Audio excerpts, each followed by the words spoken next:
viewers, welcome to the new episode of Unmask, the Laikipian Spirit. Today we are joined by none other than Peter Horizon, the former Secretary General of LUSO. You might have some questions about his performance maybe, but today let's see the spirit behind Peter Horizon. Welcome. I'm your host, Liz Hosio. Peter, welcome to the show. Thank you so much. Yeah, we are aware that you are the former Secretary General of LUSO. Sure. Yeah, and while you are exiting your office, through your Facebook account, you posted some information about some funds, and it said that about 399,000 was to be allocated for bursaries for the needy students, but it's only like 199,000 that reflected in the students portal. What happened to the rest, like 266,000? Can you account for that? Well, thank you so much for welcoming me to the show. Yeah. Basically, but before I answer the question, allow me to thank the Laikipian people for giving me a chance to serve in that good council also. And because of our various circumstances, I might not take the required time in this interview due to some of the meetings I have in town in the next few minutes. Now, coming to your question about the 399,000, it is in good spirit of the LUSO Constitution, Article 2, Chapter 2 of the same Constitution, that we did the expected to allocate 399,000 Kenya shillings to LUSO for the bursary to the most needy students. This money was given to the most deserving students, and we expected, that the entire amount was going to serve the students as far as fee is concerned. When we did allocate this money when we were exiting LUSO. Yeah. So we had done all the structures, the wording, and what the values of doubt that not a single amount of money from LUSO was lost because we couldn't. So each and every last cent of the 399,000 was awarded to students. Correctly. In fact, it has not been awarded. It was politicized. But I told them, look, we can't politicize. Why do you think it was politicized? And you are already out of office. In my government, I rub the shoulders the wrong way with so many people. Yeah. My sole mandate is to protect homelands by them. And I believe any person who brings, propaganda, gymnastics in what I'm doing can never have their day. So what happened? Like, look, we told the university, look, this is our money, the students' money. We are the government of the students, and we have a constitution. We shall follow the constitution to award the students the money. You see, we did our work so well, above board, according to the constitution, and not a single human being came on board and challenged. But when we had left, we were told that there were some procedures that were not followed. When I checked with the dean of students to quote to me or tell me in documents which particular procedure was not followed, the dean fumbled. She couldn't quote any part of documents to confirm to me that a procedure was left out. Therefore, I said, it is over my dead body that this money will not go to students. You either disburse the money, or a regulation comes in. And consequently, I was told to wait a little bit this week, in the course of this week. All the students. So as you are speaking right now, not all students have their school portal fee like... Yes, oh. You are correct. Not all of them have their but they are assured by the end of this week. Be rest assured, by the end of this week, by the close of business this week, that money should be reflecting in the student's account. If it will not reflect in the student's account, I'm willing to do what must be done to ensure that they get their money, because that money belongs to them. Okay, you said you are willing. So does that mean that you're still playing around in the current LUSO government? No, I'm not playing around, for even sake. So what do you think that will make you still have that influence to tell the dean that you're still, they have to listen to you, but there's this new government? Also, what makes you think you still have that power to influence them? Well, for you to be called successful, your successor must succeed. Okay? And in any government all over the world, when a government sets a particular thing, an agenda to be done by a government, it must be done. Whichever who is in position. When we set a 3-year agenda to be done by LUSO government, it has to be done that way. The other government can make recommendations and maybe a few changes, but it must go according to plan. Okay? So my feeling is, my successor must succeed to be called successful. And that is what informs my opinion, that when the mind doesn't reflect for me, I'm willing and ready to offer advice to anybody on how the disbursement was done, you see, and all the criteria that were followed. And if there's any question, I'm free and willing to answer. So you'll be acting like an advice? Basically.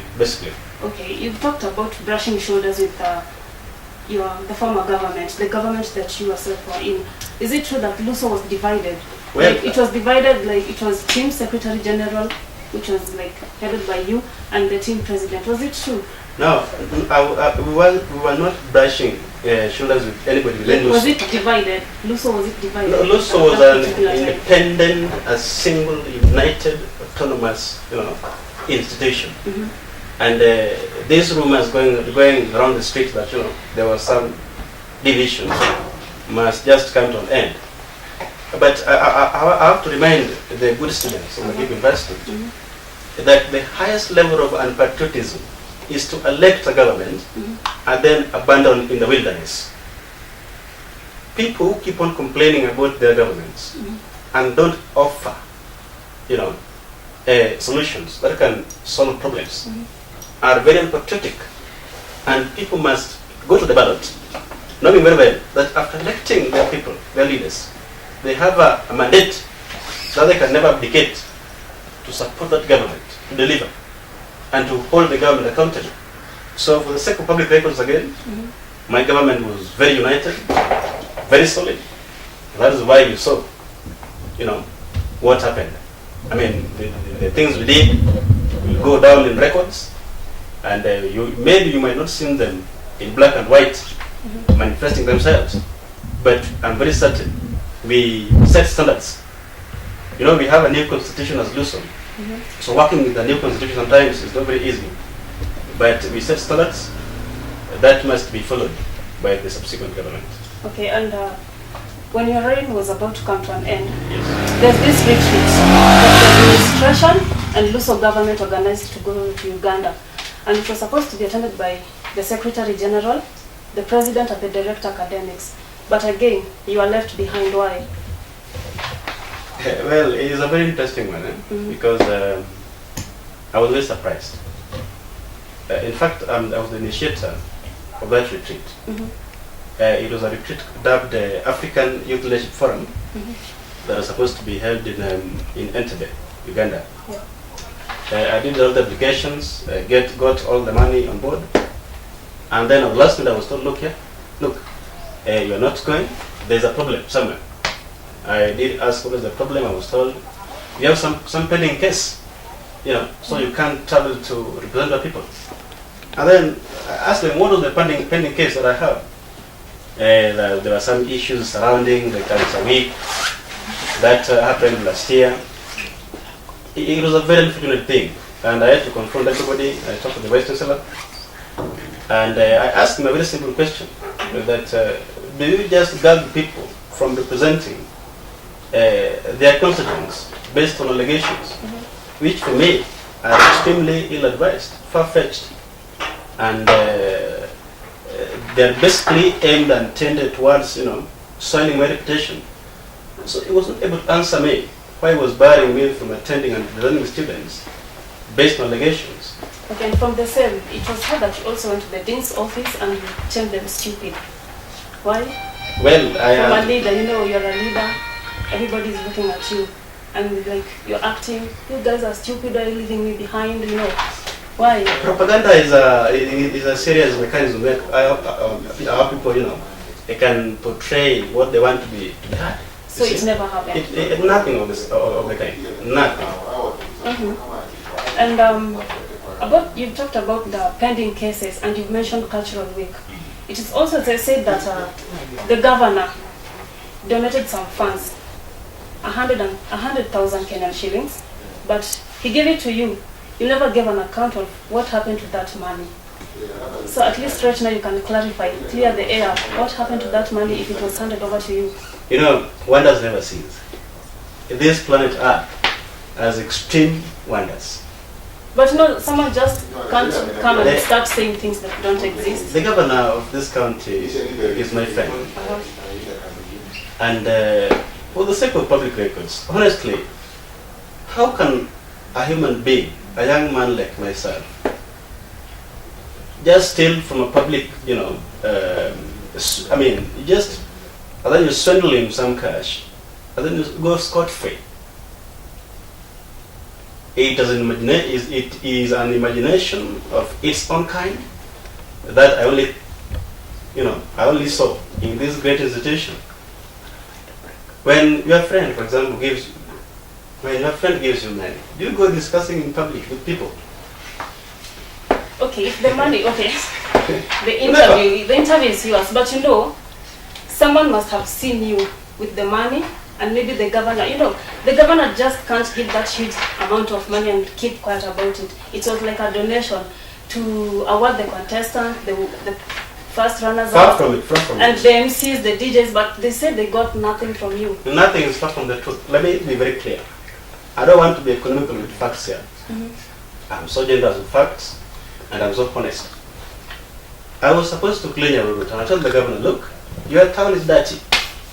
And for me, I'm a leader of the investment, and my good students are really willing to participate in the cleaning of this town. You see? And did that ever happen? And you can't sit pretty here. Did that happen? Wait, did that happen? Students? That's where I'm coming to. You see? So I told him, look, we have to help each other to clean this town. He told me, fine. He calls me, what do you want me to do? Told him, look, facilitate the process. You see? These guys need t-shirts. They need wheelbarrows, they need spades, they need, gloves, they need trucks from the county. The governor gladly gave to me and, gave me some little coins to brand t-shirts and caps, which people saw. The job was done on 7th of April, 2016, you see, and it is on record. The job was done by the students. Laikipian students. Yes. And just to be specific, how much was that money? So you never disclose what was given by your friend. So the 100,000 is just an illusion. A fallacy, illusion of the mind. So the 100,000 was not there. Nothing of the kind. It was not there, but the job was done. Far from the truth. And if it was about cleaning the Laikipia town, how was it associated with Cultural Week? Cultural Week is not about cleaning; it's about something else, talent. So, there's still something there that is not clear. Well, normally, the governor gave you that amount on the occasion of Cultural Week, not Environmental Day. So, there's still something not clear. Why did he choose the Cultural Week? That's why he came here to make it extremely explicit. Yeah. Black and white, and very pissed off. In Cultural Week, we have so many events during the weekend. The first day is supposed to be community outreach. Okay? Yeah. Then the second day, there's other activities. But you said, look, we are going to do a community outreach on the last day. Okay? That is on Friday. Community outreach includes visiting, children's homes, planting trees, cleaning towns, okay? So it was part and parcel of what was supposed to be done on that particular material day. So that particular money was, was for the right purpose and for the right event, you see. And I want people to really, really deconstruct their brains and construct again and think right. Not a single human being under the sun works with friends and disclose. But some information is not like that private. It's for the benefit of the community. Of course it did. So those people who cleaned the town, were they volunteers or were they working to be paid? Oh yes, they were volunteers. They volunteered and they were so paid. So these people just came out and volunteered? They were paid. They were paid? For your information, they were given lunch and transport and given t-shirts, you see. But they volunteered to clean the town, basically. And about your relationship with the governor, is it personal? Did he in any way funded you in maybe winning the LUSO elections? No. I don't need money to win LUSO elections. I didn't need money. What did you need? For me, because actually you had to print posts.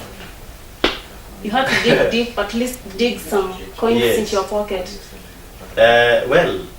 For me, I love the comrades because they love my ideologies. You see, I sold it to them, and they bought my ideologies because they were very attractive, they were very realistic. And for information, I only used 8,000 to capture this seat of the Secretary General. 8,000. You see, I only used my mouth and my good health to walk and talk to the students, and I really appreciate my good comrades. Okay, out of 5 points, how much will you gauge LUSO's performance during your reign? Well, and 5 why? is out, 5 is always out, 4 is out. I will give LUSO 2.7. Why? Do you think you didn't deliver? I think we could have done better. Why? So do you think that span was very short? Extremely. Why? No. Political leadership is one of the things that are extremely, coveted by so many people. But for the sake of your information, I want to confirm to you that is the least rewarding job. If you look at presidents... But while you are vying for those seats, for example, you always promise to work within that time span, and you always promise for greatness. Yeah. So, why is it that after it's short? Well, there is something called the ideal life, and there's something called reality. Okay? Ideally, I could have wanted this university to go a notch higher. But when you get into office, you get the real part of life. You get challenges. You get people who cannot be pushed to work. You get people who are always opposed to change. You see, so turning those kind of people from the system require more time, not a single year. And I want to confirm to you that I did my best for the sake of comrades. Okay, no single human being would be able to see that, because there was no significant change that came into play. But I can assure you, we put in place structures to enable change to come. So we did our best as LUSO, and that's why I'm giving that particular government 2.7. They could have done better. There was some fiction that came into play, Jubilee, court, which were very unwarranted for. They were uncalled for. And do you think the tribal lines are the ones that are hindering LUSO from delivering? Oh yes. And what do you think should be put in place, or anything what do you think? This is an institution of elites. Yes. What do you think should be put in place maybe to eradicate such? It's like a disease, And we as comrades are not supposed to be electing our leaders based on tribal lines, like he's a Luo, she's a Kikuyu. I just have to vote for her because she's a Kikuyu.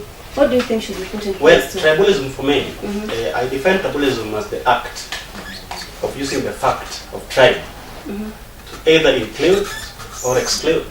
Okay, it is a cancer in this country, and I can't blame the good students because it is the practice. For information, tribalism is fed and bred in the university, such that when you leave university, you have in your brain the tribal tag, and you can't change that.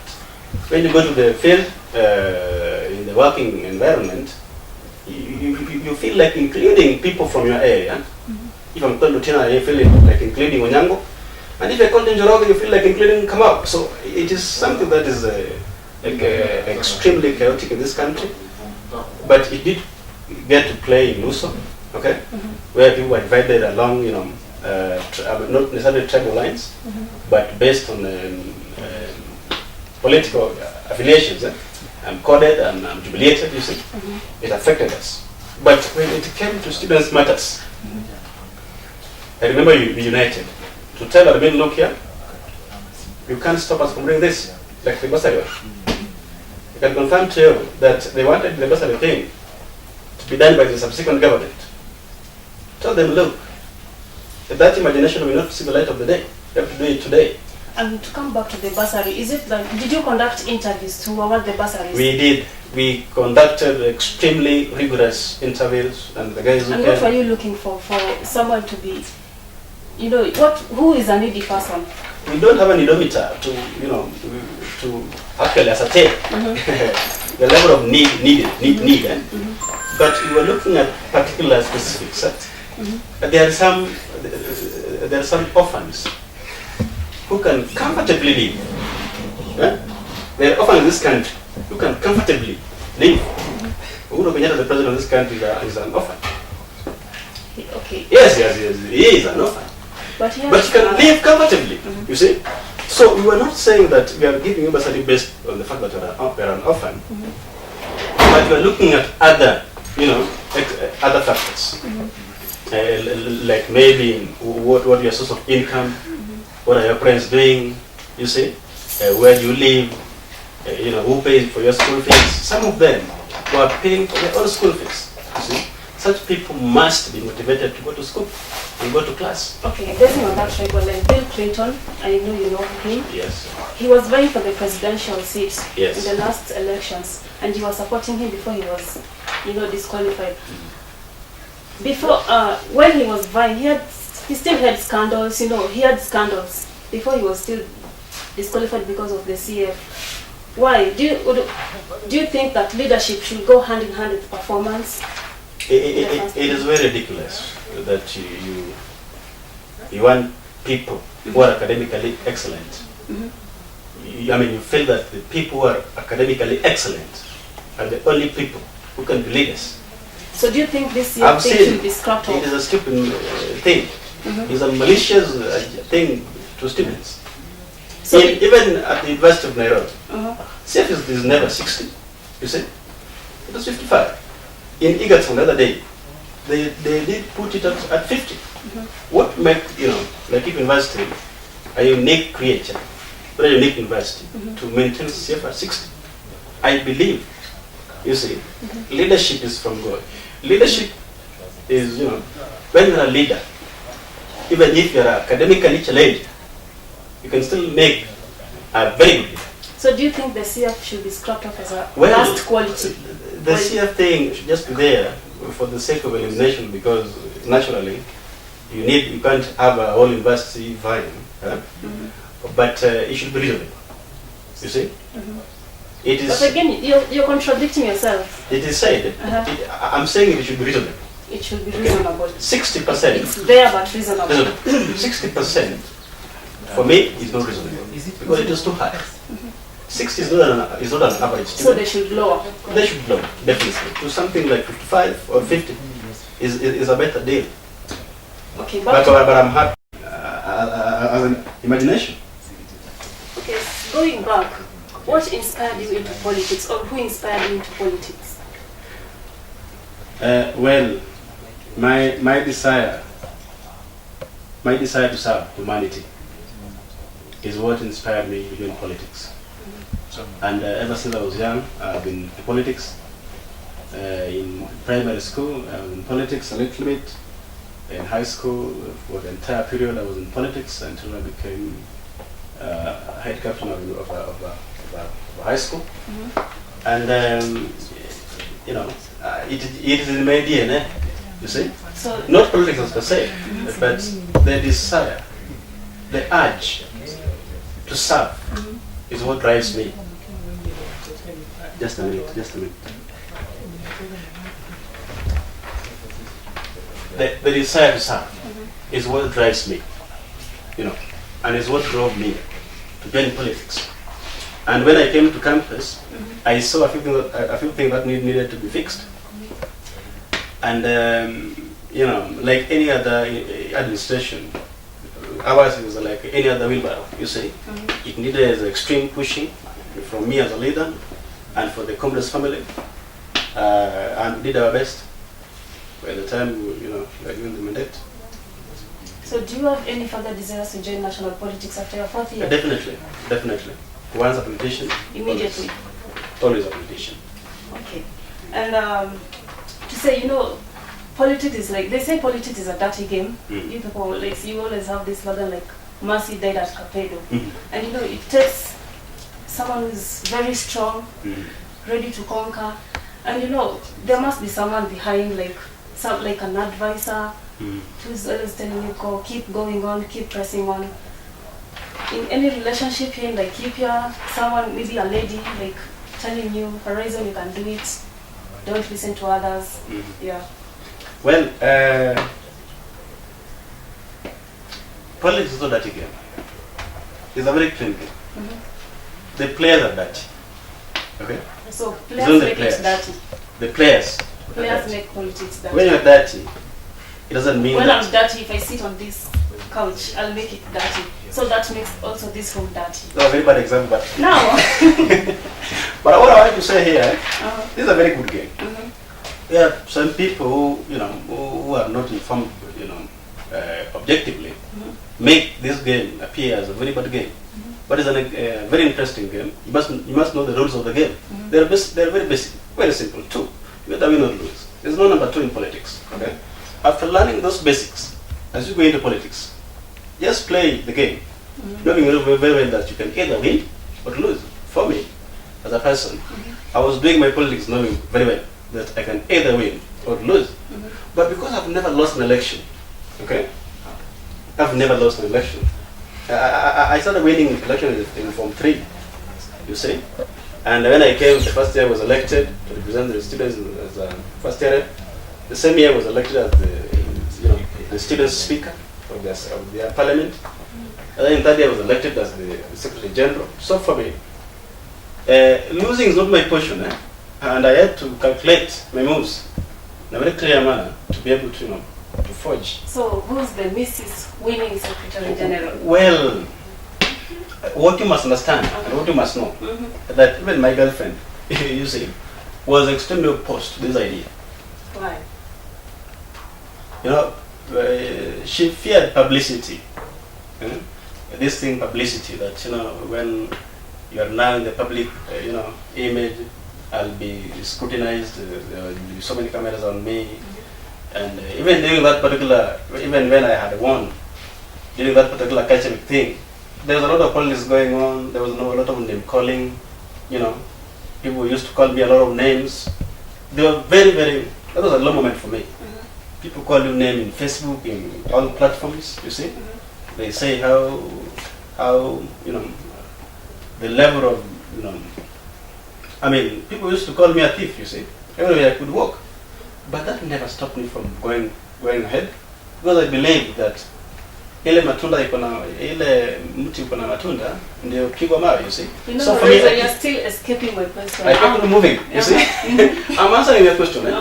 So she didn't want me to buy in the first place because of publicity, but I kept moving because I knew at the end of the day I have something to offer to these good comrades, you see, and I had to do what I had to do. Yeah. So who is this girlfriend? So you no, I have to ask it direct. Who was your girlfriend? So who is your girlfriend? So what do you want? You want the name? I want the name, even if you can describe her. You can maybe call her next time. Well, ask some few questions. The lady was called Nyambura. Nyambura? Yes. The first name? Huh?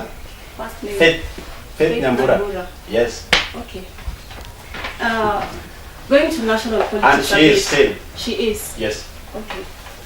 Going to national politics. Right now Kenya is approaching the general elections.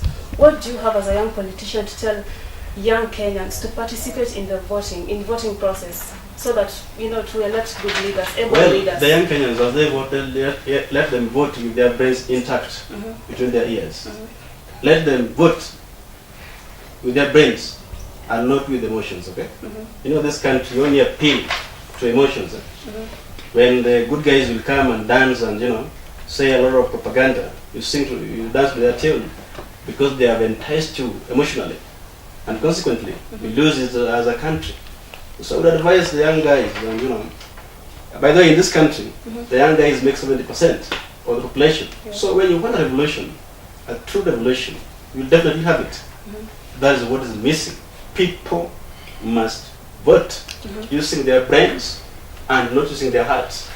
It will kill us someday. Okay, wrapping things up. Laikipia University is a very big institution.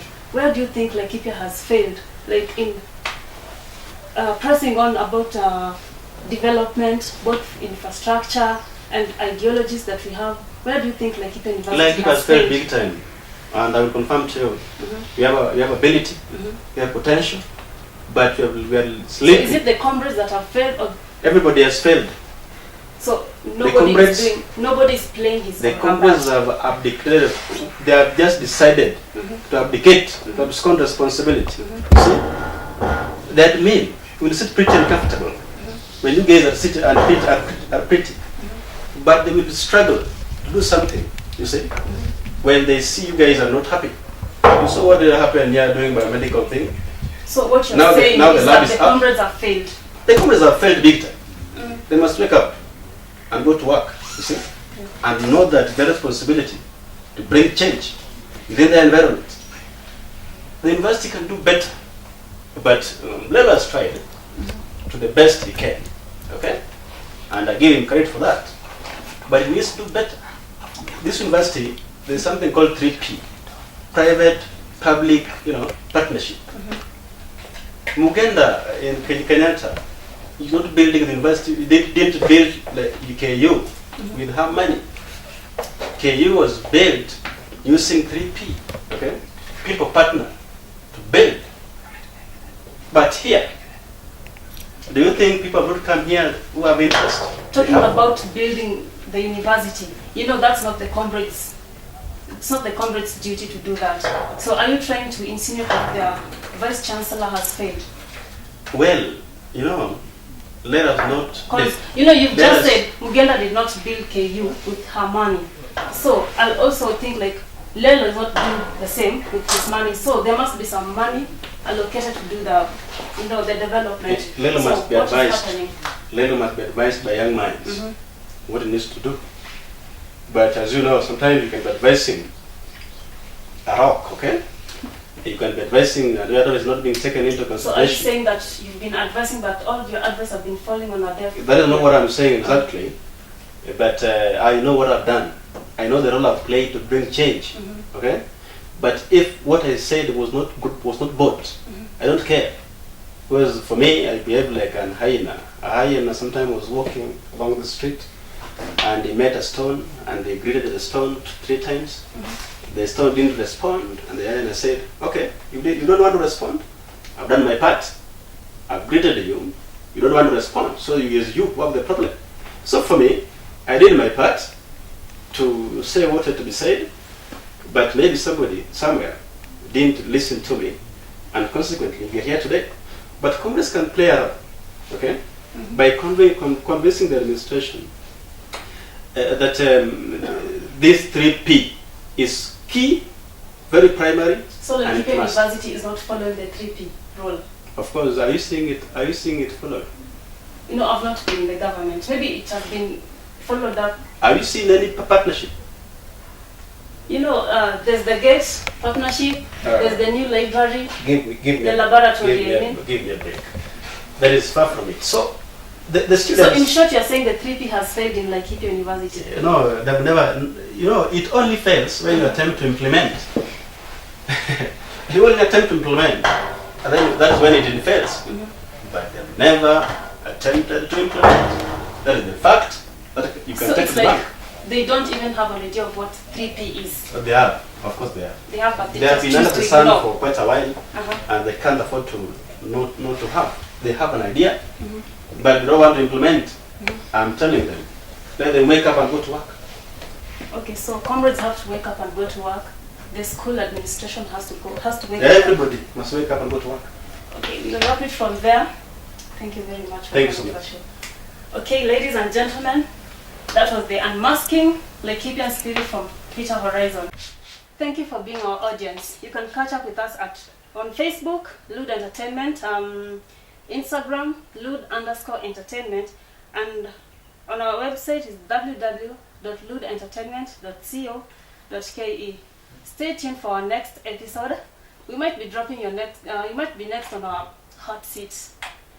Till next time, I've been your host, Liz Hosio. Bye.